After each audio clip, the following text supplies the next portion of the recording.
Bienvenidos de nuevo, mis queridos amigos. Antes de entrar en esta historia, imaginen algo simple. Un bosque mojado, una huella llena de sangre, y ramas que se apartan solas, como si alguien acabara de pasar entre ellas, aunque nadie debería seguir vivo allí. Escuchen con cuidado, porque hay una regla que aprendí muy lejos de aquí, en un lugar donde la tierra está siempre mojada y el aire huele a sal y a madera podrida. Una regla que me costó 6 vidas aprender, y tal vez la mía también, aunque eso todavía no lo sé. La regla dice así: si alguien llama tu nombre desde los árboles, no contestes. No importa cuánto ames esa voz, no importa cuántos años lleves esperando volver a escucharla. Sobre todo entonces, sobre todo si crees que esa voz pertenece a alguien que ya no debería poder hablarte. El lugar del que les hablo es el Bosque Nacional Tongass, en el sureste de Alaska. Es el bosque más grande de mi país, mis amigos, casi 7 millones de hectáreas de selva templada apretada contra el mar.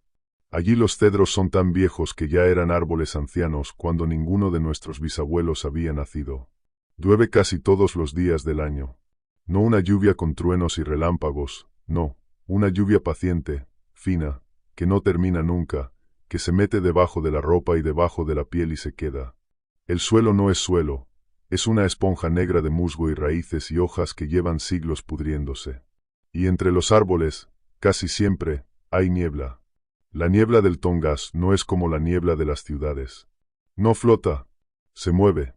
Sube desde el agua negra de los brazos de mar al amanecer y se queda enredada entre los troncos durante días enteros, espesa como la leche, fría como el aliento de algo que vive debajo de la tierra. Los pescadores de la costa la conocen bien. Le tienen respeto. Y hay una parte de esa costa, una ensenada estrecha que se mete tierra adentro entre paredes de roca y cedro negro, que ellos prefieren no nombrar.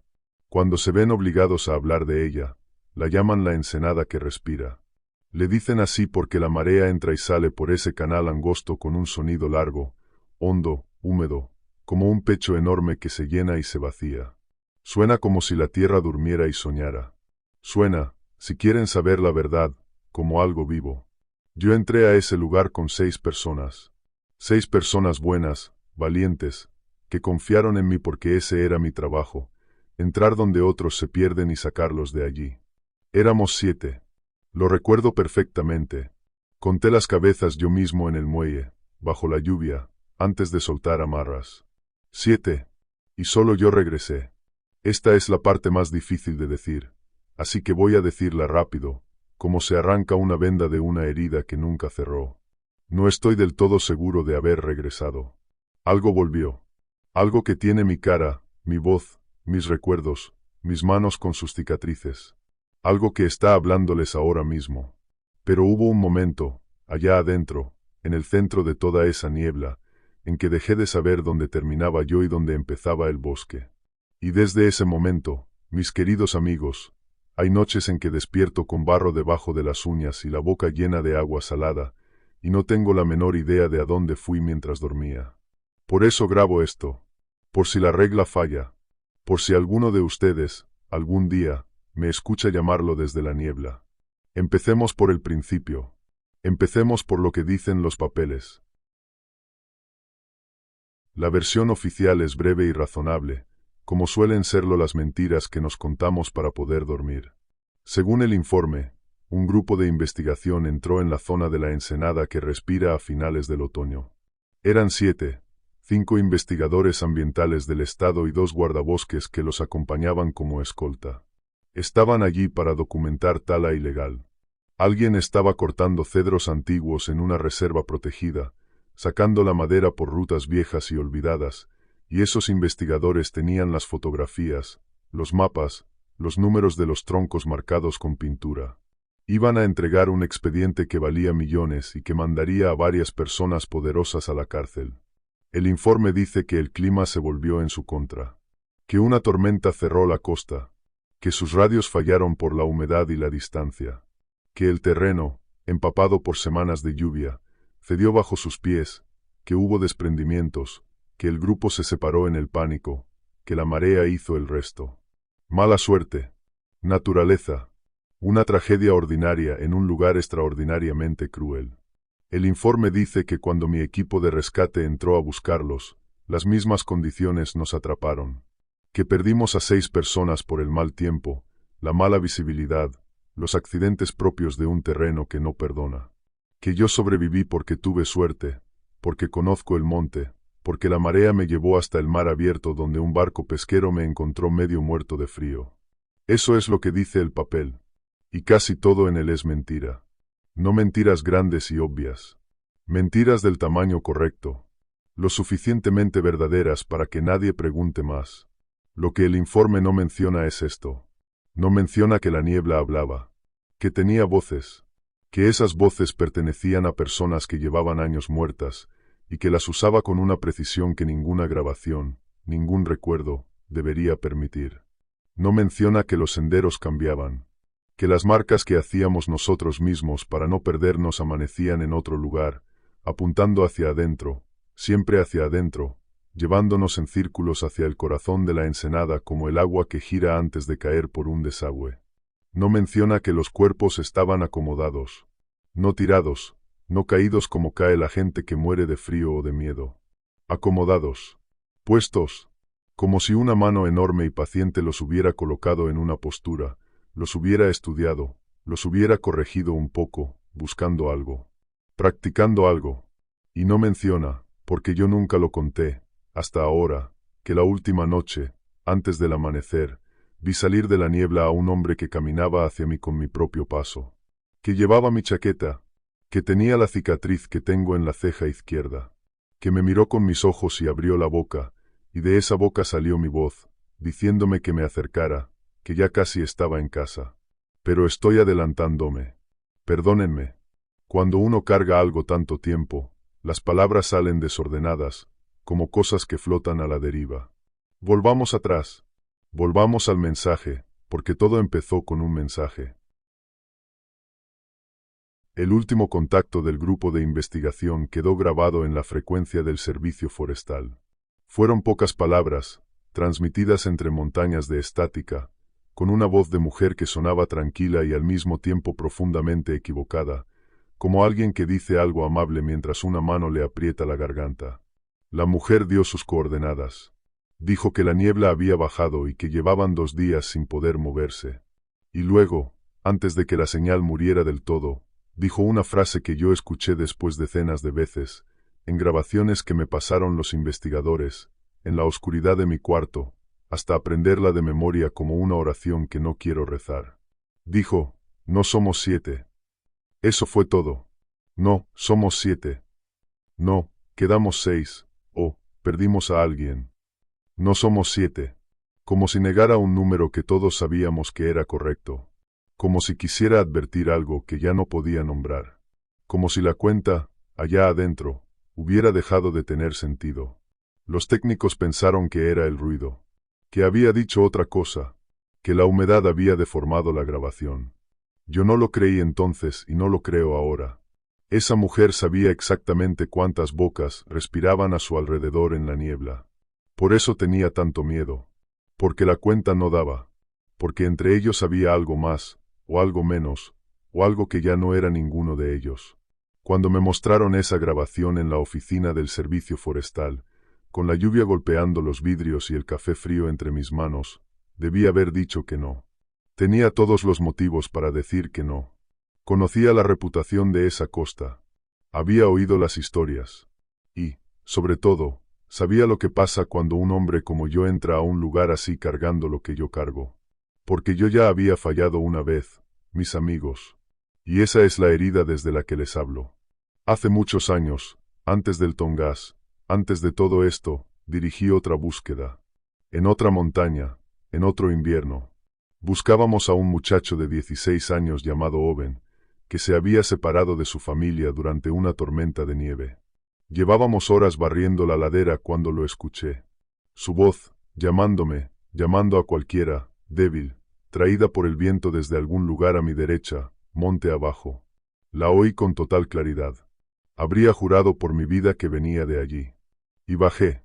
Ordené a todo mi equipo bajar conmigo, hacia esa voz, gastando 1 hora preciosa, 2 horas, descendiendo por la nieve hacia un muchacho que no estaba allí. Era el viento. Era el eco rebotando entre las paredes de roca. La montaña me había mentido con la voz de Owen, y yo le creí, porque quería creerle, porque el sonido encajaba con mi esperanza como una llave en su cerradura. Cuando por fin entendí mi error y subimos de nuevo, ya era de noche, y el frío había hecho lo suyo. Encontramos a Owen a 200 metros del punto donde lo habíamos escuchado por primera vez, en la dirección contraria a la que yo elegí. Sentado contra una roca, con los ojos abiertos, cubierto de nieve, como si simplemente hubiera estado esperando a que yo dejara de seguir una voz falsa y empezara a buscarlo a él. Desde esa noche aprendí a desconfiar de las voces en el monte. Es lo primero que les enseño a los novatos: el viento miente, el agua miente, la roca devuelve los sonidos cambiados. Cuando creas que escuchas a alguien llamarte, no corras hacia el sonido. Quédate, piensa, verifica. Yo creía que esa lección me había hecho fuerte.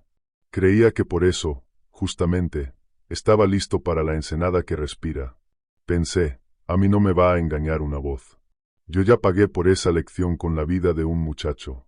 Qué arrogante fui. La montaña solo había sido un eco tonto, un accidente de la física. Lo que me esperaba en el Tongass no era un eco. Era algo que había estado escuchando voces humanas durante siglos, guardándolas, ordenándolas, aprendiendo. Algo que no repetía las voces por accidente. Algo que las elegía. Dije que sí, mis amigos. Por supuesto que dije que sí.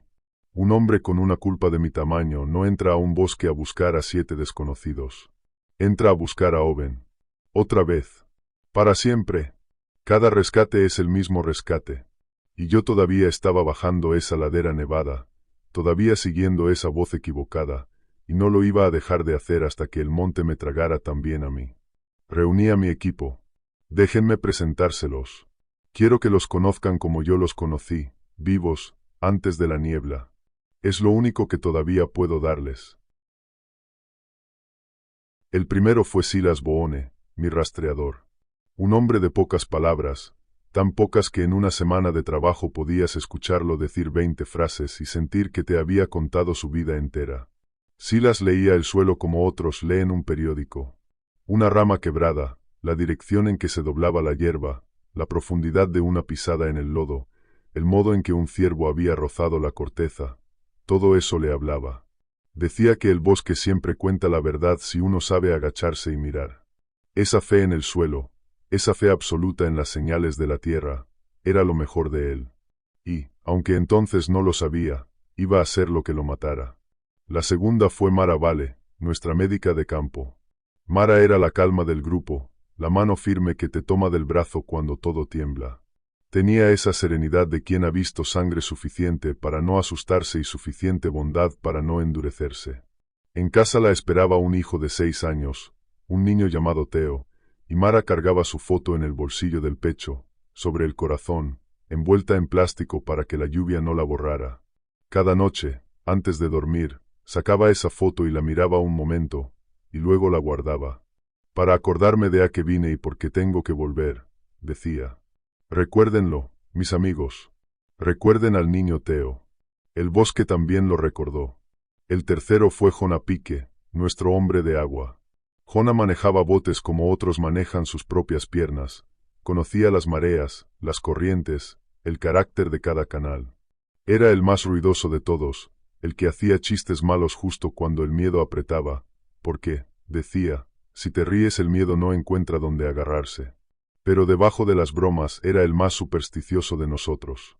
Tocaba madera, escupía al agua antes de cruzarla, no dejaba que nadie silbara en cubierta. Tenía sus razones. Años atrás, su hermano menor se había ahogado frente a sus ojos en un río crecido, y Jona nunca lo superó. El agua le había quitado a su hermano.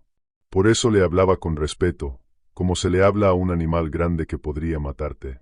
Que el agua fuera, al final, lo que viniera a buscarlo, es una de esas crueldades que el bosque parecía elegir a propósito. El cuarto fue Cal Ransom, nuestro experto en comunicaciones. Cal lo grababa todo. Llevaba grabadoras, micrófonos, antenas, baterías de repuesto envueltas en bolsas selladas. Entendía la radio como un músico entiende su instrumento, Sabía distinguir el ruido del viento del ruido de un motor lejano. Sabía leer la distorsión y decir si una señal rebotaba en una montaña o moría en el agua. Era metódico, frío, racional. El último en creer en cualquier cosa que no pudiera medir. Y fue él, precisamente él, el hombre que no creía en nada, quien primero entendió lo que la niebla estaba haciendo con nuestras voces. Lo entendió con números y grabaciones, paso a paso, hasta el final. No le sirvió de nada saberlo. A veces saber la verdad solo te deja más solo frente a ella. El quinto fue Eli Ward, el más joven. Un voluntario de poco más de 20 años, sin experiencia real, con ese coraje limpio y un poco tonto de los que todavía no han visto morir a nadie. Eli hacía las preguntas que los demás no nos atrevíamos a hacer. ¿Por qué no hay huellas que lleguen a ese árbol? ¿Cómo pueden estar calientes esas cenizas? ¿Por qué la voz de Mara nos dice por dónde caminar si Mara está? Las preguntas que todos sentíamos en el estómago, Eli las decía en voz alta. Yo lo quise como se quiere a un hermano menor. Y por eso lo que le pasó al final es lo que menos me deja dormir. Y el sexto fue Deke Harlan. Deke era un guardabosques retirado, viejo, con la cara como un mapa de cuero curtido por 40 inviernos. Lo busqué a él precisamente porque conocía la costa, porque había trabajado en esa zona cuando era joven. Cuando le dije a dónde íbamos, dejó de sonreír. Me agarró del brazo con una fuerza que no esperaba en un hombre de su edad y me dijo que no entrara. Que esa ensenada no era un lugar perdido, era un lugar guardado. Que los viejos guardabosques, los de antes, no habían marcado esa zona para que la gente no se perdiera, sino por otra razón. Pero no quiso decirme cuál. Todavía no. Vino con nosotros, al final, no porque creyera que podíamos lograrlo, sino porque sabía que sin él no teníamos ninguna posibilidad. Vino a cuidarnos. Vino a morir con nosotros. Creo que lo supo desde el muelle. 7. Conté 7 cabezas bajo la lluvia. Subimos al bote al amanecer, con la niebla ya esperándonos sobre el agua negra como si supiera nuestros nombres. Y, claro, lo sabía. Los helicópteros no podían entrar. Esa fue la primera señal, aunque entonces no la entendí como señal sino como un simple problema de logística. La niebla estaba tan baja y tan cerrada sobre la ensenada que ningún piloto aceptaba volar a ciegas entre esas paredes de roca. Lo intentamos 2 veces. Las 2 veces el helicóptero subió, se metió en la masa blanca y volvió a salir minutos después, con el piloto pálido, diciendo que allá adentro no se veía nada, que el altímetro hacía cosas raras, que la brújula giraba sin sentido. La segunda vez el piloto me miró y me dijo una cosa que recordé después, muchas veces. Dijo, ahí adentro hay algo que no quiere que mire. Así que entramos por agua, como había que entrar. Como había entrado, supongo, todo el que entró a ese lugar en 100 años. Jona piloteó el bote por el canal angosto, entre paredes negras de cedro que se cerraban sobre nosotros como las costillas de un animal. Y entonces escuché por primera vez a la ensenada respirar. Era marea entrante. El agua subía por el canal estrecho con ese sonido largo y hondo, un suspiro de roca y agua que llenaba todo el aire. Y al rato, cuando la marea cambió, el agua salió con el mismo sonido, al revés, una exhalación que duró minutos. Adentro, afuera, adentro, afuera. Jona apagó el motor un momento solo para escuchar, y nadie habló, y todos sentimos lo mismo sin decirlo, que estábamos navegando dentro de algo que respiraba, y que ese algo acababa de inhalarnos. No me gusta, dijo Jona, y escupió al agua, su viejo conjuro. Los lugares que respiran tienen pulmones. Y los pulmones tienen dueño. Nadie se rió. Eso ya era mala señal. Desembarcamos en una playa de piedra y lodo negro, donde el bosque bajaba hasta casi tocar el mar. Y allí, a menos de 100 pasos del agua, encontramos las primeras marcas del sendero. Eran marcas de rescate, mis amigos, de las que dejan los equipos como el mío. Cintas plásticas de colores atadas a las ramas, flechas grabadas en la corteza, montones de piedras apiladas para señalar la ruta. El problema no era que estuvieran allí. El problema era que no tenían ningún sentido. Una flecha apuntaba al mar. Otra, a 3 metros, apuntaba en dirección opuesta. Las cintas estaban atadas a alturas imposibles, algunas a 6 o 7 metros del suelo, donde ningún hombre las habría puesto sin escalar. Y las pilas de piedras no marcaban un camino, formaban un círculo cerrado, una espiral que se enroscaba sobre sí misma hasta una piedra central, más grande, puesta de pie como un pequeño monumento a nada. Silas se agachó junto a las marcas un largo rato. Tocó la corteza alrededor de las flechas grabadas. Estas marcas tienen semanas, dijo por fin. Quizás meses.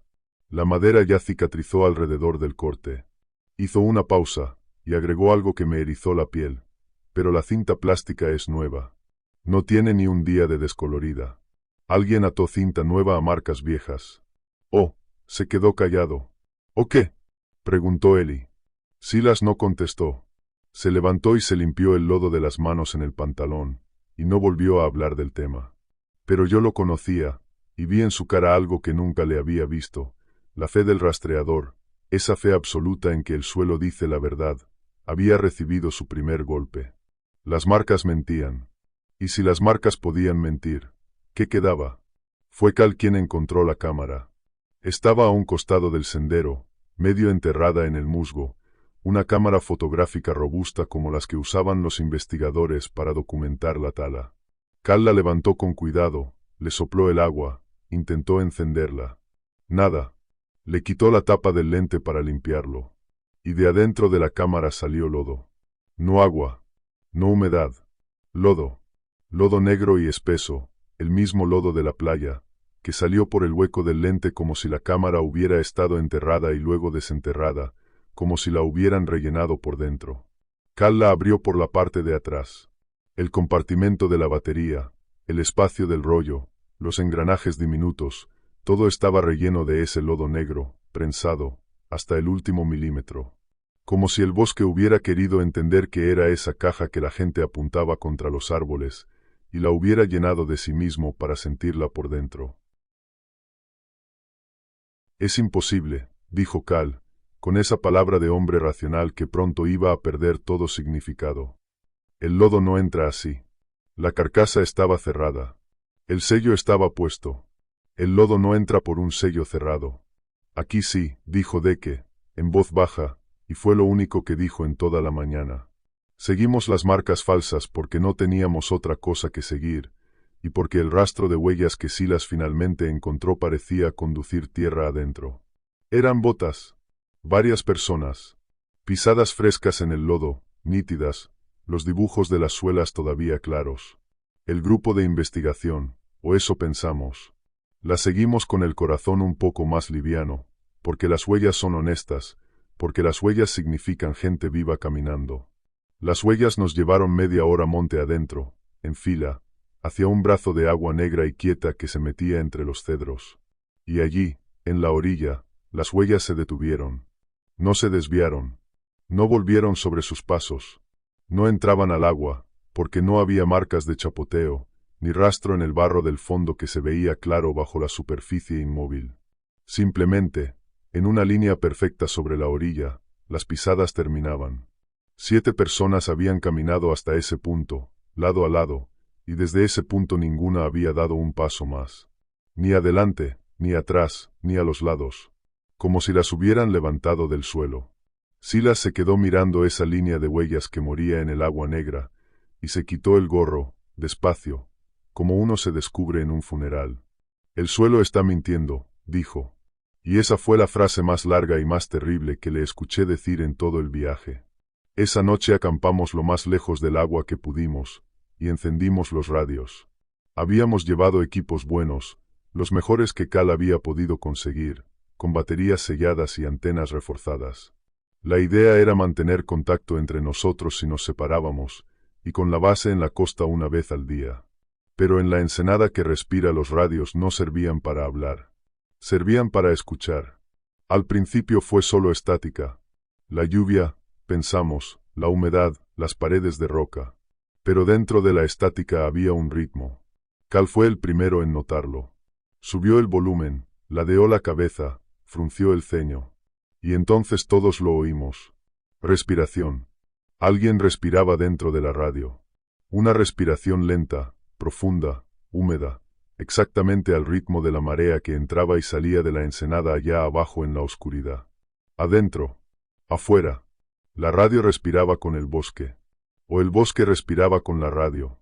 Ya no se podía saber cuál imitaba a cuál.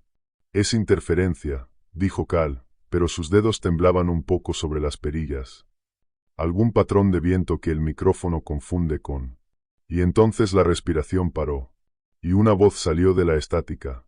Era una voz de hombre, vieja, que hablaba en un idioma que ninguno entendía del todo, palabras de pescador, palabras antiguas de la costa, dichas en un tono de advertencia.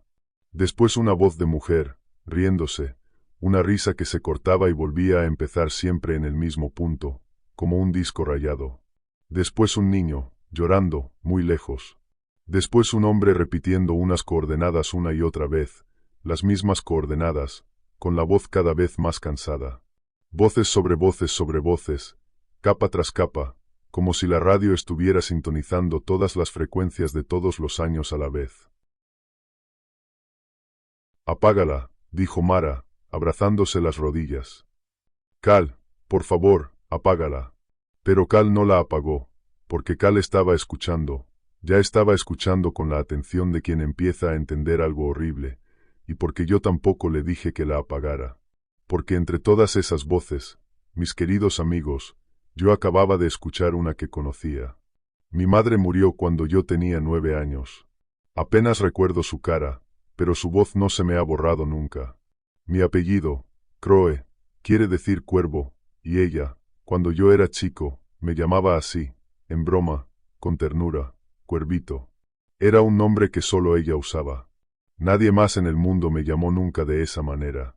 Cuando ella murió, ese nombre murió con ella, y yo lo guardé en el fondo, en ese lugar donde guardamos las cosas que duelen demasiado para mirarlas. Y la radio dijo, Cuervito.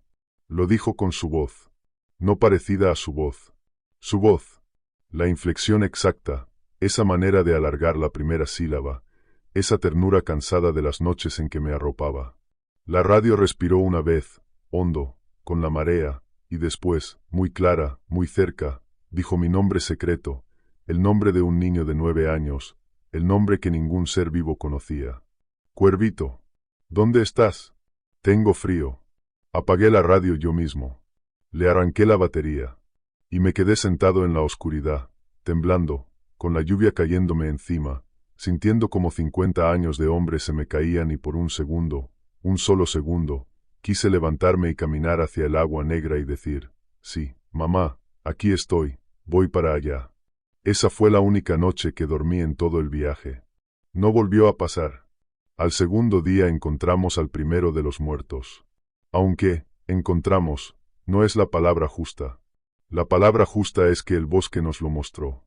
Caminábamos siguiendo el rumbo que Cal calculaba con la brújula y el sol invisible detrás de la niebla, intentando no fiarnos de las marcas falsas, cuando Eli, que iba adelante, se detuvo en seco y no dijo nada. Solo levantó una mano. Cuando llegamos a su lado, vimos lo que él veía. Era un cedro enorme, uno de esos árboles ancianos de tronco rojizo y raíces que salen de la tierra como serpientes gruesas antes de hundirse otra vez. Y dentro de esas raíces, de pie, había un hombre. Llevaba el uniforme verde del servicio forestal. Uno de los 2 guardabosques, sin duda. Estaba erguido, con la espalda contra el tronco, y las raíces del cedro lo envolvían. Subían desde el suelo por sus piernas, cruzaban su cintura, se enroscaban en sus brazos, sostenían su cabeza por detrás del cuello. No era que el hombre se hubiera apoyado allí. Era que el árbol lo tenía. Las raíces lo abrazaban con la firmeza paciente de algo que llevaba años creciendo en esa forma exacta. Pero ese era el horror, mis amigos. El cuerpo estaba fresco. Las raíces que lo rodeaban eran viejas, gruesas, recubiertas de musgo, raíces que solo el tiempo, mucho tiempo, podía hacer crecer así. Pero el hombre llevaba muerto, a lo sumo, unos pocos días. La piel todavía tenía color. No había hinchazón, ni el olor de los muertos viejos, solo ese olor a tierra mojada y savia. Sus ojos estaban cerrados. Su cara estaba en paz. Y las raíces antiguas lo sostenían como si hubieran crecido alrededor de él durante décadas, cuando él, claramente, Había estado vivo y respirando hacía menos de una semana. Mara se acercó para examinarlo, con esa valentía profesional suya, y le tomó la temperatura, le revisó la piel, le levantó un párpado. Cuando se dio vuelta hacia nosotros, estaba más pálida que el muerto. No tiene heridas, dijo. Ni golpes, ni fracturas, nada. Es como si simplemente se hubiera detenido. ¿Y las raíces? Tragó saliva. Las raíces no lo perforaron. No lo atravesaron. Crecieron alrededor de cada parte de su cuerpo sin lastimarlo. Eso lleva años, Nathan. Eso es imposible en una semana. Las dos cosas no pueden ser verdad al mismo tiempo. Aquí sí, dije yo, y mi propia voz me sonó extraña, porque era la frase de Deke, y la había dicho sin pensarlo.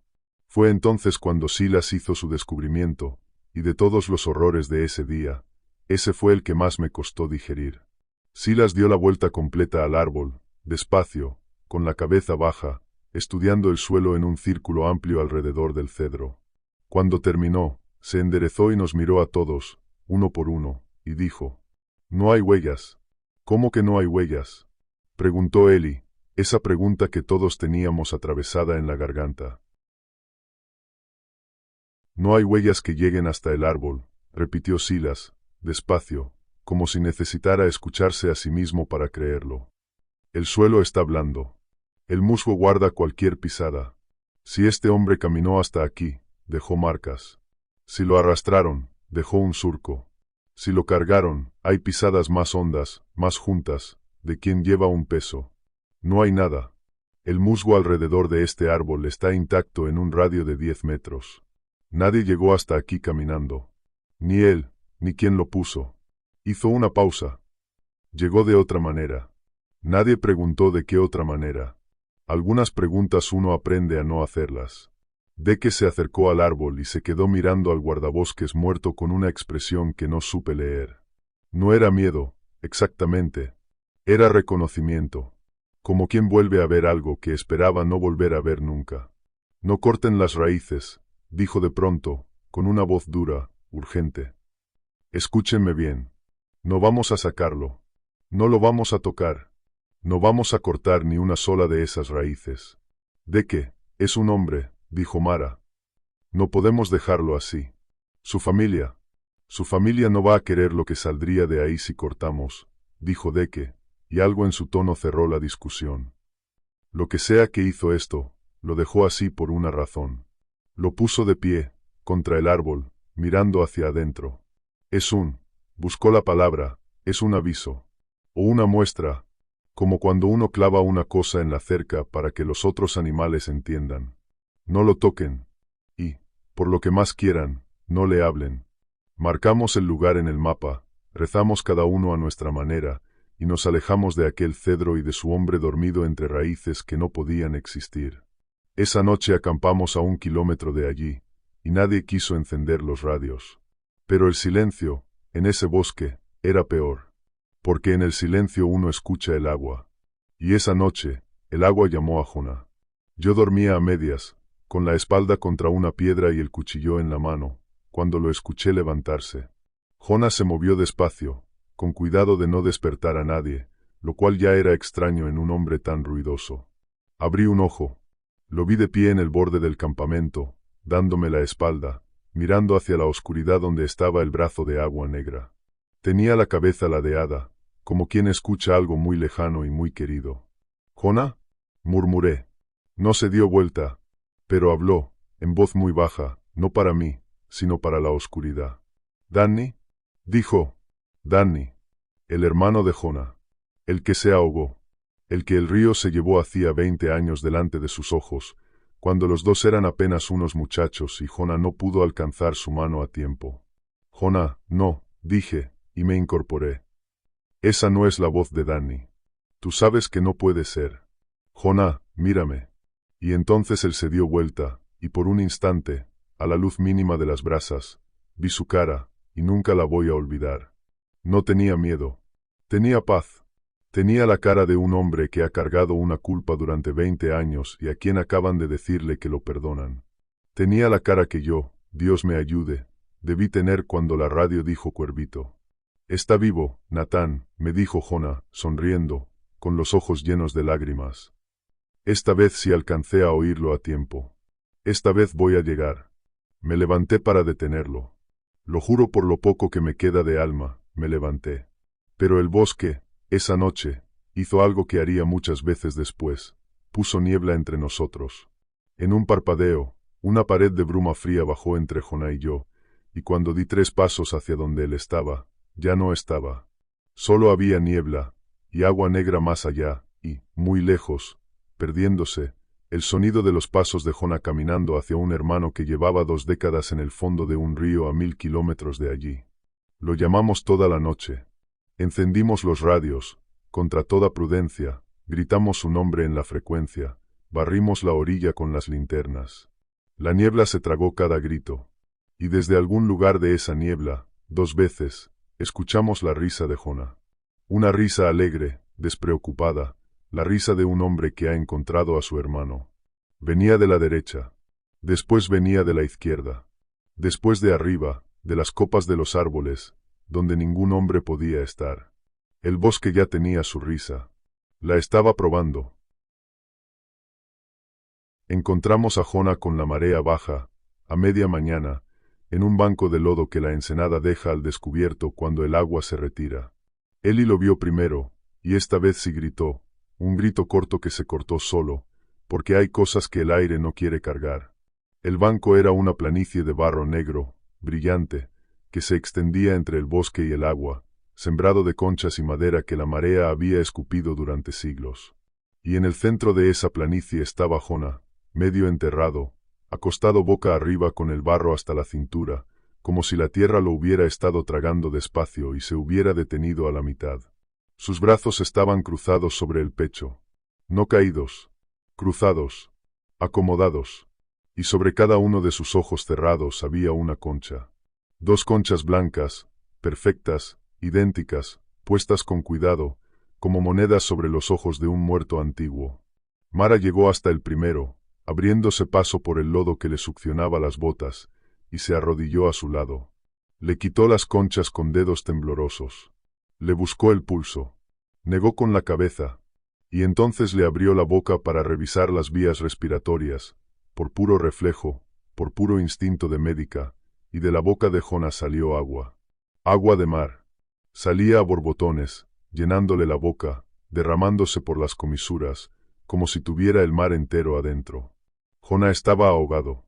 Pero óiganme bien, mis amigos, óiganme bien, el banco de lodo en el que estaba acostado estaba seco. La marea no había llegado hasta allí en horas.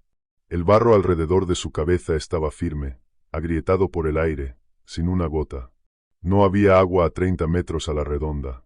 Y sin embargo Jona estaba lleno de agua salada, ahogado lejos del mar, como si el mar hubiera venido a buscarlo en persona, hubiera entrado en él, y se hubiera retirado dejándolo allí, vacío de aire, lleno de sal. No tiene sentido, susurró Mara. Para ahogarse así tendría que haber estado bajo el agua. Aquí no hay agua. Aquí no hubo agua. Aquí sí, dije por tercera vez, y odié esa frase, y odié al bosque por habérmela enseñado. Fue Cal, siempre Cal, quien levantó la mirada del cuerpo y la fijó en la línea de árboles, y se quedó muy quieto. Miren la madera, dijo. Alrededor del cuerpo de Jona, en un semicírculo amplio y perfecto, habían colocado los troncos de deriva. Decenas de ellos. La madera vieja, gris, pulida por el mar, que normalmente la marea deja tirada en desorden por toda la playa, estaba aquí ordenada. Apilada. En filas. En niveles que subían hacia atrás, los troncos más bajos cerca del cuerpo, los más altos detrás, formando gradas. Como las gradas de un estadio. Como las bancas de un teatro romano. Como un público. Una multitud de madera muerta sentada en semicírculo alrededor de Jona, todos los troncos orientados hacia él, hacia el centro, hacia el cuerpo del hombre ahogado en tierra seca. Habían venido a mirar. Eso fue lo que pensé, y todavía lo pienso. Algo había arreglado un escenario, había sentado a un público de madera, y había puesto a Jona en el centro para ser visto. Como si el bosque estuviera aprendiendo qué hacemos los humanos con nuestros muertos, y hubiera decidido representarlo, ensayarlo, hacer su propia versión de un funeral sin entender del todo para qué sirve. Sacamos a Jonah del barro entre Silas y yo. Pesaba como pesa un hombre lleno de agua. No dijimos casi nada. Y mientras lo cargábamos hacia la línea de árboles, la niebla, que se había mantenido a distancia toda la mañana, empezó a moverse alrededor de nosotros, y desde dentro de ella, suave, contento, llegó el sonido de la risa de Jonah. Venía de las gradas de madera. Después venía del agua. Después venía de muy cerca, justo detrás de mi oído, tan cerca que sentí el aire frío de un aliento que no existía. La misma risa, una y otra vez, cortada y repetida siempre en el mismo punto, como un disco rayado, como aquella primera noche en la radio. El bosque había guardado la risa de Jonah, la había aprendido, y ahora la usaba para reírse de nosotros mientras cargábamos su cuerpo. Eli vomitó. Mara lloró en silencio. Y Deke, el viejo Deke, se acercó a mí y me dijo al oído algo que me heló más que el agua de la ensenada. Está practicando, Natán. Cada vez que mata a uno, aprende algo nuevo de nosotros. La próxima va a salir mejor. Decidí dar la orden de retirada. 2 muertos, Jonah, y un guardabosques que no habíamos venido a perder porque ya estaba perdido antes de que llegáramos. Y todavía quedaban 4 investigadores y un oficial sin aparecer, vivos o muertos, aunque ya empezaba a entender que esa diferencia, allí dentro, no significaba mucho. Mi trabajo había dejado de ser rescatar. Mi trabajo era sacar con vida a los que me quedaban. Reuní al equipo y dije que volvíamos al bote, que abortábamos la búsqueda, que esto estaba más allá de lo que cualquier protocolo había imaginado. Nadie discutió. Hasta Eli, el valiente, asintió con alivio. Recogimos el campamento, cargamos lo de Jonah en una camilla improvisada, y empezamos a desandar el camino hacia la costa, siguiendo nuestras propias marcas, las que habíamos dejado nosotros mismos al entrar. Pero el bosque había estado ocupado mientras dormíamos. Las marcas estaban donde las habíamos dejado. Las cintas de colores, las flechas frescas que yo mismo había grabado en la corteza con mi cuchillo, los montones de piedras. Todo estaba. El problema era que no llevaban a ninguna parte. O, peor, llevaban en círculos. Caminamos 1 hora siguiendo nuestras propias flechas y volvimos al mismo claro del que habíamos salido, reconocible por un cedro partido por un rayo viejo. Lo intentamos de nuevo, más despacio, verificando cada marca. Y de nuevo, 2 horas después, ese mismo cedro partido nos recibió como un viejo conocido que se ríe de nosotros.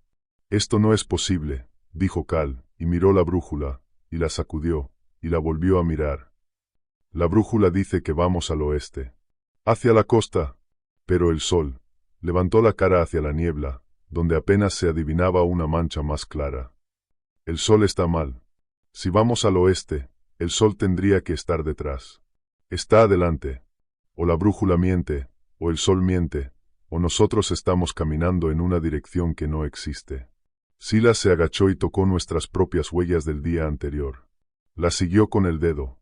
Y dijo, en voz muy baja, estas huellas son nuestras. Las reconozco. La suela de Mara, la mía, las botas viejas de Deke. Levantó la cabeza. Pero van en el sentido equivocado. Cuando entramos, caminamos hacia el este, hacia adentro. Estas huellas, las nuestras, las de ayer, apuntan hacia el este también.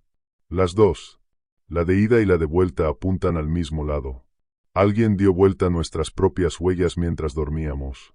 Oh, y otra vez se quedó callado, esa costumbre suya de tragarse las conclusiones más espantosas. Caminábamos hacia adentro creyendo que íbamos hacia afuera. El bosque había tomado nuestro propio rastro, lo había rehecho, lo había volteado, y nos lo había devuelto como un espejo. Cada paso que dábamos para huir era un paso más profundo hacia la ensenada que respira. Y nosotros, expertos, profesionales, hombres que nos jactábamos de no perdernos jamás, lo estábamos siguiendo con la obediencia de niños porque eran nuestras propias marcas y a uno le cuesta más que nada en el mundo desconfiar de sí mismo. Esa noche, Cal me llamó aparte. Tenía las grabadoras y un cuaderno lleno de números, y en su cara había algo nuevo, algo que en un hombre tan racional daba más miedo que el pánico, comprensión. Tengo que mostrarte algo, dijo. Estuve analizando las transmisiones, las voces de la radio. ¿Te acuerdas de la mujer que se ríe siempre en el mismo punto? La risa de Jonah, cortada igual cada vez. Natán, esas voces no están vivas. No hay nadie del otro lado hablándonos en tiempo real. ¿Entonces qué son? Pregunté. Son pedazos, dijo Cal, y bajó la voz, como si temiera que la radio lo escuchara. Las analicé onda por onda. Cada frase que recibimos está hecha de fragmentos. Una palabra de aquí, media sílaba de allá, un suspiro de otro lado, todo cosido. La voz de tú, dudó, la voz que escuchaste la primera noche, no dijo esa frase nunca, completa, en ningún momento. La armaron. Tomaron sonidos que esa persona hizo alguna vez, en algún lugar, y los pegaron uno detrás de otro hasta formar palabras nuevas, palabras que esa persona jamás dijo. El bosque no nos está repitiendo grabaciones, Natán. Nos está escribiendo con voces que coleccionó. Está hablando con la boca de los muertos, pero las palabras son suyas. Me quedé mirándolo en la oscuridad, con la lluvia entre nosotros. ¿Cuánto hace falta, dije al fin, para coleccionar tantos pedazos de la voz de una persona? Cal no me respondió. Pero los dos lo pensamos. Para tener tantos fragmentos de mi madre, que murió hace 40 años, el bosque tendría que haberla estado escuchando entonces. Tendría que haberla escuchado, de algún modo, a 1000 kilómetros de allí, en una casa donde una mujer arropaba a un niño y lo llamaba Cuervito. O tendría que poder alcanzar, no los sonidos, sino el lugar donde guardamos los sonidos. La memoria. La nuestra. La mía. Y entonces encontramos la cabaña.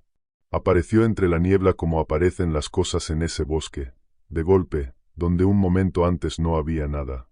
Una vieja cabaña de guardabosques, de troncos ennegrecidos por la humedad, con el techo hundido por un costado y la puerta entreabierta. Por las grietas de las tablas salía un hilo de humo. Humo, mis amigos. Humo gris subiendo recto en el aire húmedo. Deke se detuvo a 20 metros y no quiso acercarse más. Esa cabaña lleva abandonada 40 años, dijo. Yo mismo la cerré con clavos cuando me retiré. No hay nadie. No puede haber nadie. Pero había humo, y donde hay humo, pensamos como tontos esperanzados, hay fuego, y donde hay fuego hay gente, y la gente podía ser un investigador vivo, una respuesta, un rescate de verdad. Entré primero, con la linterna en una mano y el cuchillo en la otra. Mara y Eli detrás. Silas y Deke se quedaron afuera, vigilando la niebla. Adentro no había nadie. La cabaña estaba vacía, llena de telarañas y polvo de décadas. Pero en el centro, en un viejo fogón de piedra, había cenizas. Y las cenizas estaban calientes. Las toqué, tibias, recién apagadas, como un fuego que ardió hacía menos de una hora. Pero alrededor del fogón el polvo estaba intacto, sin pisadas, sin rastros de leña, sin una sola huella de quien hubiera encendido o atendido ese fuego. Cenizas calientes en una cabaña sellada hacía 40 años, en un fogón al que nadie se había acercado. El bosque otra vez. El bosque ensayando el calor, ensayando el hogar, ensayando lo que hacen los hombres cuando tienen frío y miedo y encienden un fuego para sentirse menos solos. En los rincones había uniformes. Viejos uniformes de guardabosques, de muchas épocas distintas, colgados de clavos, algunos casi deshechos por la humedad, otros más nuevos. Demasiados. Más uniformes de los que cualquier cabaña habría guardado. Como si cada cierto tiempo, durante décadas, alguien hubiera llegado hasta allí, se hubiera quitado el uniforme, lo hubiera colgado, y no se lo hubiera puesto nunca más. Y en las paredes de troncos, grabados con cuchillo, había nombres. Decenas de nombres. Cientos, quizás. Algunos antiguos, casi borrados, otros recientes, las astillas todavía claras. Hombres y mujeres que habían estado en esa cabaña y habían dejado su nombre en la madera, como dejan su nombre los presos en las celdas, como deja su nombre el que sabe que no va a salir. Eli pasó la linterna por la pared, leyendo en voz baja, hasta que su voz se cortó. Había encontrado, entre los nombres viejos, fresco, recién grabado, un nombre que conocíamos, el de la jefa del grupo de investigación, la mujer cuya voz había dicho, no somos 7. Y debajo de ella, más fresco todavía, con el corte todavía húmedo de savia, había otro nombre. Decía, Jonah Pique. Jonah, que llevaba un día muerto. Jonah, cuyo cuerpo cargábamos nosotros en una camilla. Su nombre estaba grabado en la pared de una cabaña a la que nunca había entrado vivo, con una caligrafía que, Mara lo notó, y se tapó la boca. Era la letra de Jonah. La letra exacta de Jonah, que todos habíamos visto firmar formularios 1000 veces. En un estante, por último, había cajas. Cajas viejas, de metal y de madera, y dentro de ellas, ordenadas, había grabaciones. Carretes de cinta, casetes, hasta cilindros de cera antiquísimos. Y cada uno tenía una etiqueta con una fecha. Las leí en orden, alumbrándolas con la linterna temblorosa, y las fechas retrocedían en el tiempo como peldaños de una escalera que baja a la oscuridad. Este año, hacía 10 años, hacía 30, hacía 60, hacía 90, fechas escritas en tintas que ya no se fabrican, en idiomas y caligrafías de gente muerta hace tanto que ni sus nietos vivirían ya. El bosque llevaba un siglo grabando, un siglo coleccionando voces, un siglo aprendiendo a hablar. Y nosotros éramos, simplemente, la cinta de este año. Perdimos a Mara en esa cabaña, y la perdimos por amor, que es como el bosque prefería llevárselos. Estábamos los tres adentro todavía, Mara, Eli y yo, cuando ella se quedó muy quieta, con la cabeza ladeada, igual que Jonah aquella noche junto al agua. Yo conocía ya esa postura. Esa quietud era el principio del fin. ¿Escuchan eso?, dijo Mara, en voz baja. No escucho nada, dije, y era verdad, y por eso era tan terrible. Es Theo, dijo ella, y su voz se quebró en una sonrisa imposible. Es mi hijo. Está llorando. Está aquí, Natán, en el cuarto de atrás. ¿Cómo va a estar aquí? Pero es él. Conozco su llanto. Una madre conoce el llanto de su hijo entre 1000. Está asustado. Me está llamando. Mara, mírame. La tomé del brazo, fuerte, como debí tomar a Jonah. Theo está en casa. Theo está a salvo, a 1000 kilómetros de aquí. Lo que escuchas es el bosque. Usa lo que más amamos. Por favor, mírame y no escuches. Por un segundo me miró. Por un segundo creí que la había salvado. Sus ojos buscaron los míos, llenos de duda, de miedo, de razón. Y entonces, desde el cuarto de atrás de aquella cabaña vacía que no tenía cuarto de atrás, llegó el llanto de un niño, claro, real, desesperado, y la duda se borró de la cara de Mara como se borra una marca en la arena cuando sube la marea. Tengo que ir, dijo, con una dulzura que me partió en dos. Es mi hijo. Tú harías lo mismo. Tú lo entiendes mejor que nadie, Natán. Si fuera tu madre llamándote, irías. Y tenía razón. Esa fue la peor parte. Tenía toda la razón. Yo iría. Yo había querido ir. Solté su brazo medio segundo nada más, vencido por esa verdad, y en ese medio segundo la niebla entró por las grietas de la cabaña como agua por un casco roto, y Mara desapareció dentro de ella, hacia un cuarto que no existía, siguiendo el llanto de un niño que dormía tranquilo a 1000 kilómetros de allí. La encontramos al rato, cuando la niebla se abrió. No en el cuarto de atrás. Afuera. Su botiquín de médica estaba en el suelo de la cabaña, abierto, y todo su contenido dispuesto en filas perfectas sobre las tablas, las gasas, las ampollas, las tijeras, las vendas, cada cosa alineada con cada cosa, ordenado con un cuidado obsesivo, hermoso y enfermo, como si alguien hubiera querido entender para qué servía cada objeto colocándolos en hilera. El bosque otra vez. Estudiando nuestras herramientas de curar, sin entender que ya no había nada que curar. Y Mara estaba afuera, sentada contra el tronco de un cedro, con la espalda recta y las piernas cruzadas, en paz. En los brazos sostenía algo, acunándolo contra el pecho, meciéndolo despacio aún en la muerte. Era un bulto de musgo, un montón de musgo verde y húmedo del tamaño de un niño pequeño, envuelto con cuidado, sostenido como se sostiene a un hijo dormido. Su cara estaba serena, casi feliz. Había muerto creyendo que abrazaba a Theo. Pero sus ojos estaban abiertos, y estaban llenos de agua de lluvia.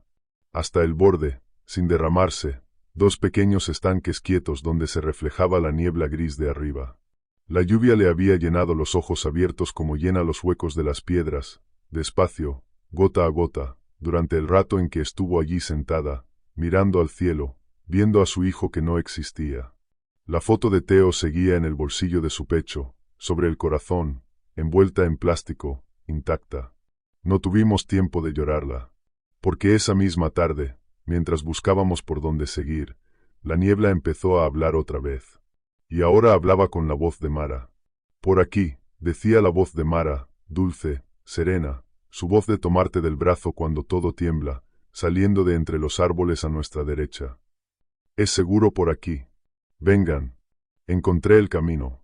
Síganme. Eli dio un paso hacia la voz antes de darse cuenta. Lo agarré del cuello de la chaqueta y lo tiré hacia atrás. No es ella, dije, con la voz rota. Mara está muerta. Acabamos de enterrarla con nuestras manos. No es ella.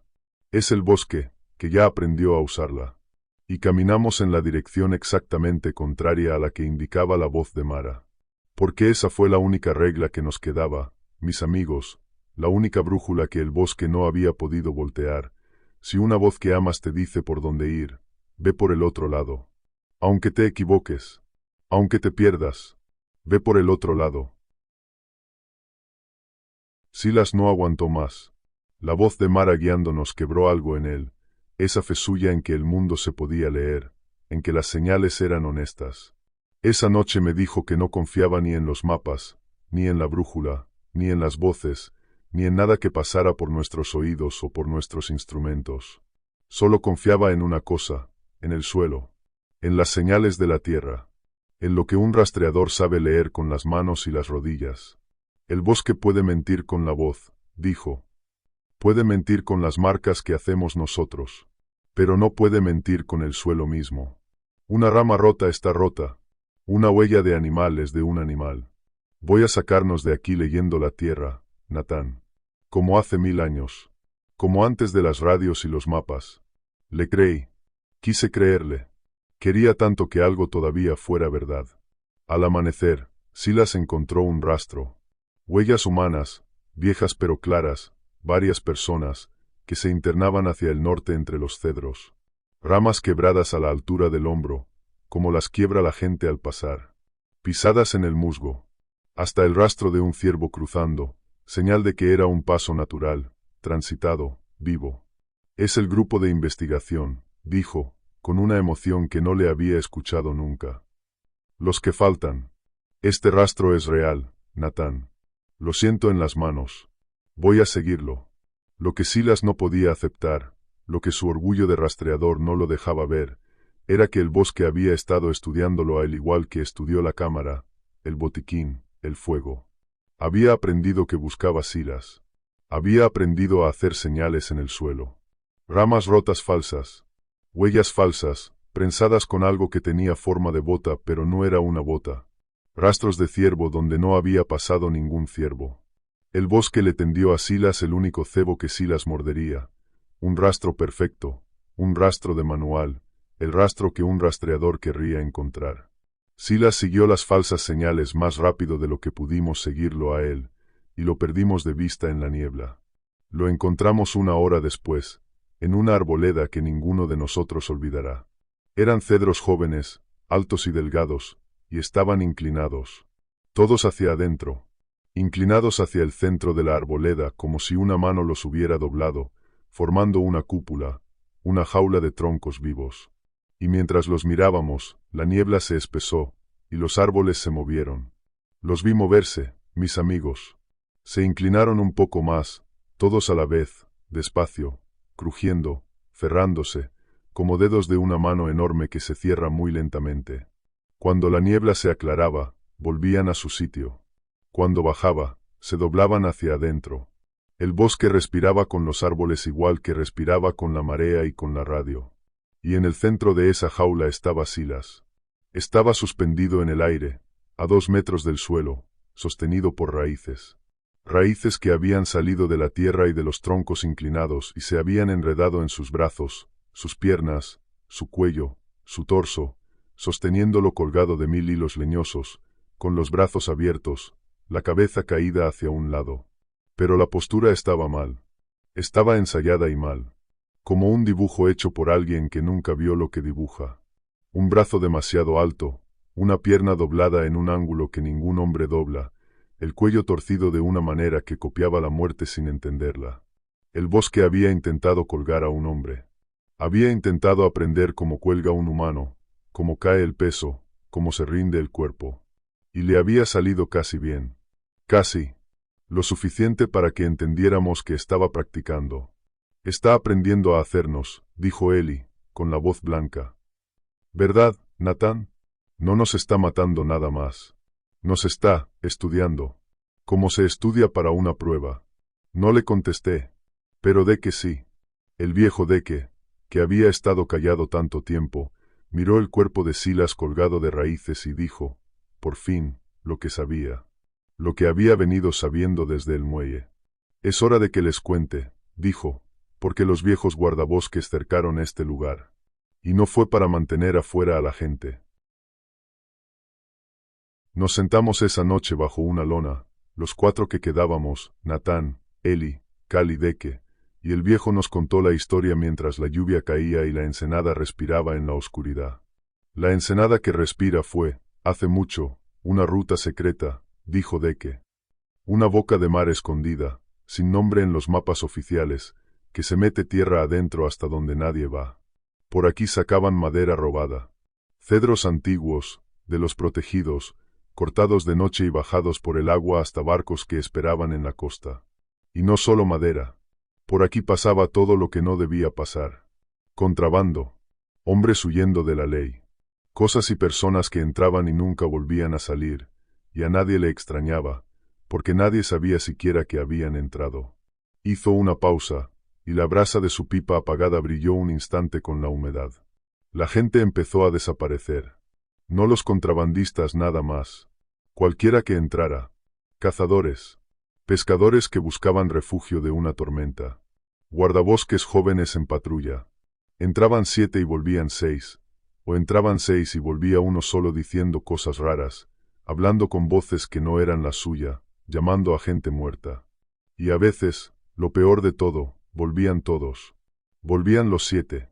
Pero alguno de ellos ya no era el que había entrado. Sus familias lo notaban a los meses. Algo en la mirada.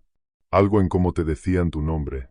Hubo casos, dicen los viejos, de hombres que volvieron del bosque y mataron a su familia mientras dormían, sin razón, con una calma terrible, como quien cumple una tarea.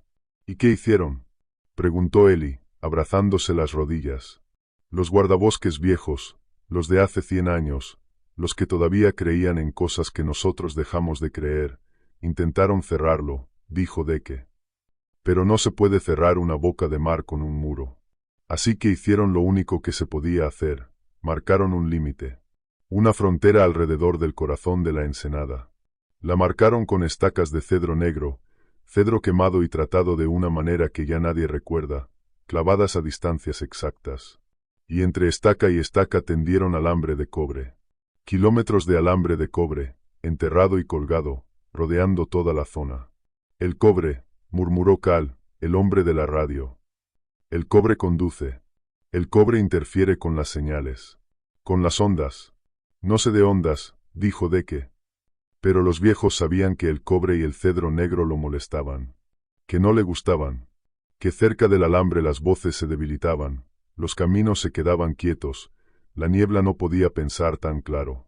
No clavaron esas estacas para que la gente no entrara, muchachos.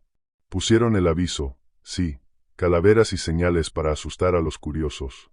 Pero el alambre, el cedro negro, la frontera de verdad, los miró a los ojos, uno por uno. Eso no era para mantenernos a nosotros afuera. Era para mantener a eso adentro. Una jaula del tamaño de un valle, para encerrar algo que no se puede matar. Nos quedamos en silencio. Afuera, la ensenada inhaló largamente. ¿Y por qué dejó de funcionar?, pregunté. Porque alguien rompió la jaula, dijo Deke. La tala ilegal. Los que vinieron por los cedros, hace unos meses, abrieron caminos, arrancaron estacas que les estorbaban, cortaron el alambre de cobre para vender el metal. No sabían lo que estaban soltando. Los investigadores vinieron a documentar la tala, y sin querer caminaron hasta el centro de una jaula rota. Por eso desaparecieron. Por eso dijeron, no somos 7. Porque la cosa ya estaba suelta, ya estaba entre ellos, ya había empezado a contar. Al día siguiente encontramos las estacas. Salían del musgo cada cierto tramo, negras, viejas, algunas todavía erguidas como dientes podridos. Y entre ellas, en el suelo, los restos del alambre de cobre, verde de óxido. Pero estaba cortado. Una y otra vez, a tramos, el alambre estaba cortado limpiamente, con herramienta, por manos codiciosas que no sabían lo que hacían. Las estacas, una de cada 3, estaban arrancadas o partidas. Cruzamos la línea de las estacas con la esperanza tonta de que del otro lado estaríamos a salvo, de que habíamos estado dentro de la jaula y ahora salíamos. Pero el bosque ya no respetaba sus propias fronteras rotas. Cruzar la línea no nos sacó. Nos metió más adentro. El suelo cambió bajo nuestros pies, los cedros se hicieron más viejos, más altos, más torcidos, y la niebla más espesa y más despierta. Habíamos atravesado la cerca de la jaula. Y la jaula, ahora, nos quería en su centro. Cal fue el último que entendió los números, y el que más entendió la radio, y por eso fue el que peor murió, con la cabeza llena de una verdad que no le sirvió de nada. Esa noche no dejó de trabajar con sus grabadoras. Yo lo veía a la luz de la linterna, anotando números, comparando ondas, con una concentración que daba miedo. Por fin me llamó. Las está contando, dijo. Natán, la cosa nos cuenta. A través de la radio. Escucha la estática de fondo, debajo de las voces. ¿Oyes ese murmullo, esas capas de respiración? Las conté. La primera noche había 7 capas, 7 respiraciones de fondo. 7. Como nosotros. Cuando murió Jona, pasaron a ser 8. Cuando murió Mara, 9. Cuando murió Silas, 10. Cada vez que muere uno de nosotros, la estática suma una voz. No resta, suma. Se queda con nosotros. Nos guarda en el ruido de fondo. Cuanto menos quedamos vivos, más voces hay en la radio. Sentí el frío subirme por la espalda. Hay algo más, dijo Cal, y su voz tembló por primera vez en todo el viaje. Hace un rato encendí el equipo para grabar mis notas. Y antes de hablar, antes de apretar nada, antes de abrir la boca, la radio dijo lo que yo iba a decir. Con mi voz. Me adelantó.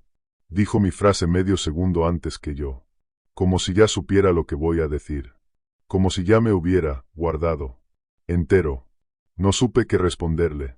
¿Qué se le responde a eso? Cal decidió dejar una grabación.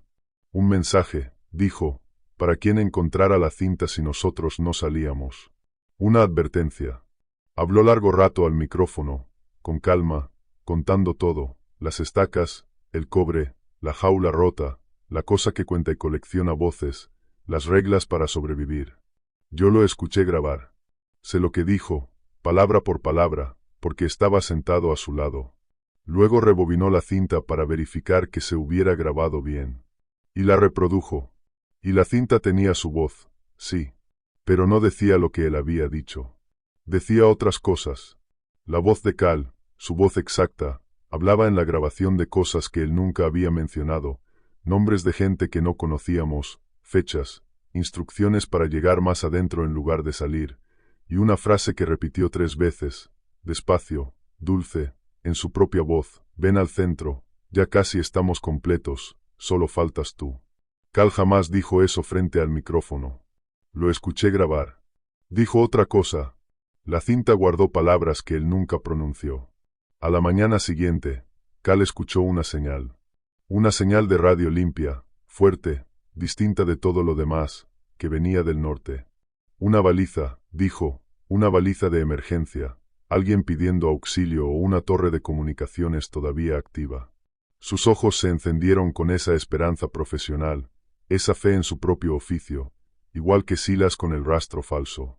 Si llego a esa torre puedo mandar nuestra posición, dijo. Puedo sacar un mensaje real. Voy.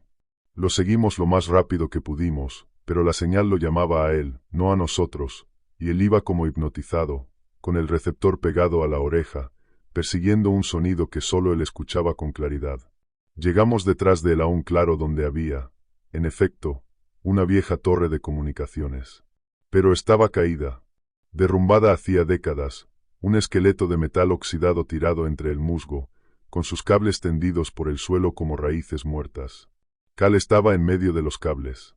Y los cables se movían. Subían por sus piernas, le rodeaban el torso, le envolvían los brazos, húmedos, lentos, enroscándose como enredaderas vivas, como las raíces que sostuvieron a Silas, solo que de metal y de plástico podrido. Cal no gritaba. Tenía el receptor en la mano, contra el oído, escuchando. Escuchando su baliza. Escuchando, supe después, su propia voz que le decía que ya casi estaba en casa. Corrimos, pero la niebla bajó entre nosotros y él, como siempre, como una pared. Y entonces, desde el receptor que Eli llevaba colgado al cinturón, salió la última transmisión de Cal. Su voz, clara, tranquila, sin miedo, aquí Ransom. Señal recibida. Estoy completo. Adentro hace calor. Cambio y fuera. Lo dijo a través de la radio. Lo escuchamos los tres a la vez, por el receptor, fuerte y claro. Lo dijo medio minuto antes de que la niebla se abriera y encontráramos su cuerpo enredado en los cables muertos, sin respiración, sin voz, frío hacía rato. La transmisión llegó antes que su muerte. O su muerte llegó después de su transmisión. En la ensenada que respira, mis amigos, hasta el tiempo había dejado de ir en una sola dirección. Quedábamos tres. Y en la radio, esa noche, conté yo mismo las voces de fondo. Eran 11. A de que lo perdimos por el fuego, que fue, supongo, la única forma en que un hombre tan terco podía irse, intentando pelear. Si el cedro negro y el cobre lo encerraban, dijo, entonces el cedro negro arde. Vamos a quemar las estacas que quedan. Vamos a hacerle daño. No me voy a quedar esperando que me ponga de pie contra un árbol. No lo detuve. Yo ya no detenía a nadie. Habíamos aprendido que cuando el bosque decide llevarse a alguien, ponerle la mano en el brazo solo prolonga el dolor. De que juntó estacas partidas, las apiló, las roció con el poco combustible que nos quedaba, y les prendió fuego en un claro mientras Eli y yo mirábamos. El cedro negro ardió. Y el humo no subió como sube el humo. Se quedó bajo, espeso, girando, mezclándose con la niebla, y dentro de ese humo empezaron a formarse caras. Decenas de caras. Caras que aparecían un segundo y se deshacían, bocas abiertas, ojos vacíos, los rostros de todos los que ese bosque se había tragado en 100 años, subiendo en el humo como si el fuego los liberara o como si el fuego solo le diera al bosque material nuevo para moldear. Vi entre ellas la cara de Jonah, la de Mara, la de Silas, y vi a Owen, mis amigos. Vi al muchacho de la montaña nevada, 16 años para siempre, mirándome desde el humo sin reproche, que era lo peor. De que se quedó mirando una cara en particular. Una cara joven. Un hombre fuerte, de unos 30 años, con el uniforme verde del servicio forestal, el uniforme de hace 40 años. Y comprendí, con horror, que de que se estaba mirando a sí mismo. A su yo joven, el ranger que había sido cuando trabajó en esta costa, cuando clavó clavos en las puertas de las cabañas y se prometió no volver. Ahí estoy yo, murmuró Deke, y bajó el rifle, despacio, hasta que el cañón apuntó al suelo. Mírenme. Qué joven era. No sabía nada. Tengo que decirle algo. Tengo que avisarle que no vuelva. Y caminó hacia el humo, hacia su propia juventud, con el arma baja y la cara llena de una ternura terrible, igual que Jonah hacia su hermano, igual que Mara hacia su hijo. La niebla lo recibió y se cerró. Lo encontramos al final del día en una vieja caseta de vigilancia, una de esas garitas de madera podrida desde donde los guardabosques vigilaban incendios. Estaba sentado a un escritorio carcomido, con un lápiz en la mano. Había muerto escribiendo. Frente a él, una hoja, y debajo otra, decenas de hojas, y en todas, una y otra vez, con su letra cada vez más temblorosa hasta volverse casi ilegible, la misma frase repetida hasta llenar cada página. No respondas a tu propia voz. No respondas a tu propia voz. No respondas a tu propia voz. Lo había entendido al final. Más que ninguno de nosotros. No te van a llamar solo con la voz de tu madre, o de tu hermano, o de tu hijo. Al final te van a llamar con la tuya. Y a esa, a tu propia voz, es a la que más ganas vas a tener de responder. Quedábamos Eli y yo. Subimos.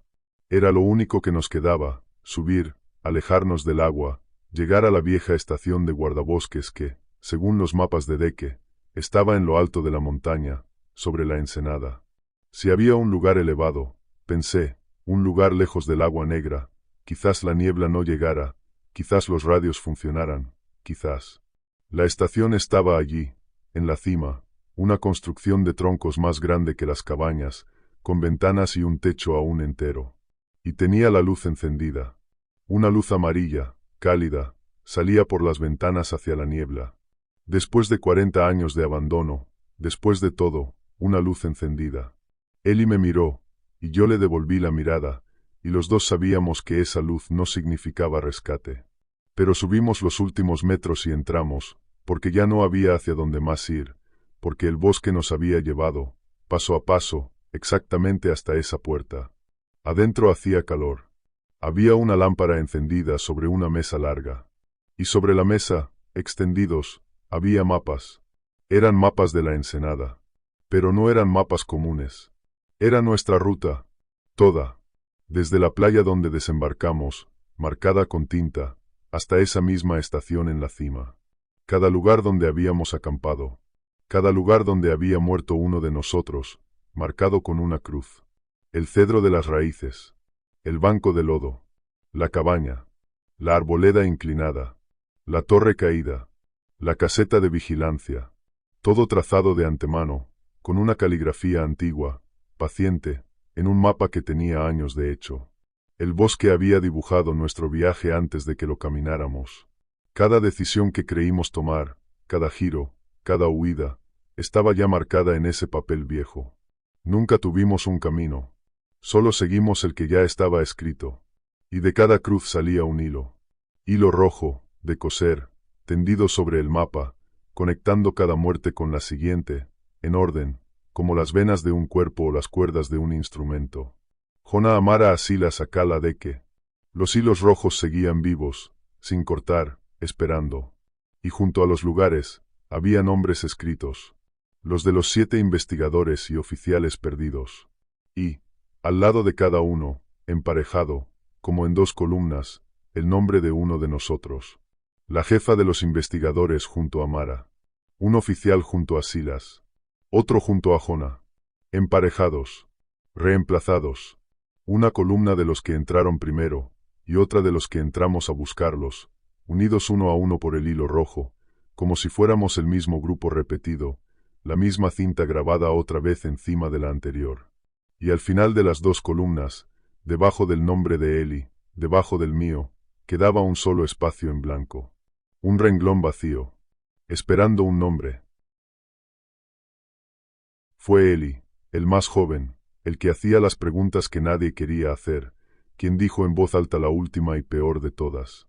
No nos mata para deshacerse de nosotros, dijo, mirando las 2 columnas de nombres unidas por hilo rojo. Nos mata para ocupar nuestro lugar. ¿No lo ves, Nathan? Los investigadores entraron. Murieron. Y la cosa aprendió a ser ellos.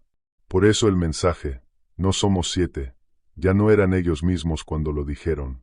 Después llegamos nosotros, a buscar a los que ya no existían, y empezó de nuevo. No busca matarnos. Busca convertirse en nosotros. Salir del bosque con nuestras caras. Por eso solo queda un espacio en blanco. Está casi completo. Solo le falta uno. Y en ese instante, del otro lado de la ventana, en la niebla, apareció una cara. Era un hombre joven, vivo, con la ropa de los investigadores, uno de los que faltaban, el último que nunca habíamos encontrado. Estaba parado afuera, en la niebla, mirándonos a través del vidrio, sonriendo. Y abrió la boca, y de su boca salieron, todas a la vez, las voces de los muertos. La voz de mi madre, la risa de Jona, la dulzura de Mara diciendo, por aquí. El murmullo de Cal contando, la voz de Deke repitiendo, no respondas.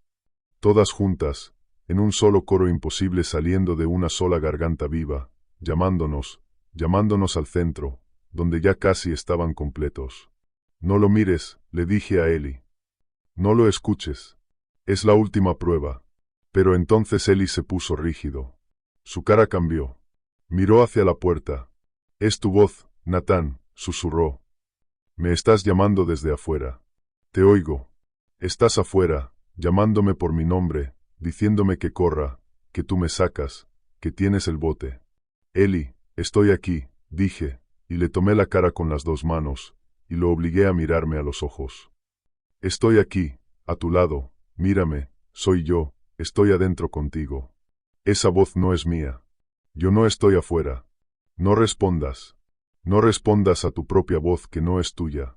Por un segundo me miró, igual que Mara, igual que Jona, con la duda peleándole en los ojos. Y desde afuera, en la niebla, mi voz, mis amigos, la misma con la que les hablo ahora, gritó, urgente, cariñosa, perfecta. Eli, corre, ya, hacia mí, te tengo, vamos a casa. Y Eli me sonrió, con una tristeza enorme, como quien pide perdón, y dijo, gracias por venir por mí, Natán. Y se soltó de mis manos, y corrió hacia la puerta, hacia la niebla, hacia mi voz que no era mía. Lo seguí gritando su nombre verdadero.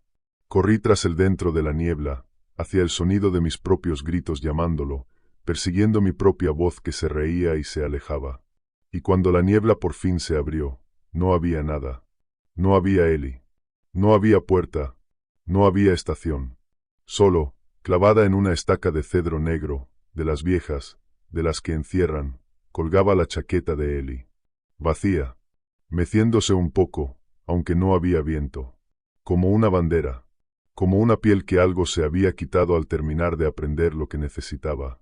El último renglón del mapa, supe, ya tenía su nombre. Llegué a la costa solo, al amanecer. No sé cómo. No recuerdo la bajada. Recuerdo niebla, y agua negra, y mis propios pies caminando sin que yo se los ordenara, y una voz, la mía, la de ella, ya importa, que me guiaba, dulce, hacia el mar, diciéndome que ya casi estaba en casa. Y de pronto la luz gris del alba sobre el agua abierta, y piedras bajo mis manos, y el frío real, el frío honesto del mundo de afuera. Un barco pesquero me encontró tirado en las rocas. Bajaron una lancha. Me envolvieron en mantas, me dieron algo caliente, me preguntaron mi nombre, cuántos éramos, dónde estaban los demás. Y yo intenté advertirles. Lo juro. Intenté decirles que no se acercaran a la ensenada, que no respondieran a ninguna voz, que dieran la vuelta y se fueran y no volvieran nunca. Abrí la boca para gritarles que huyeran.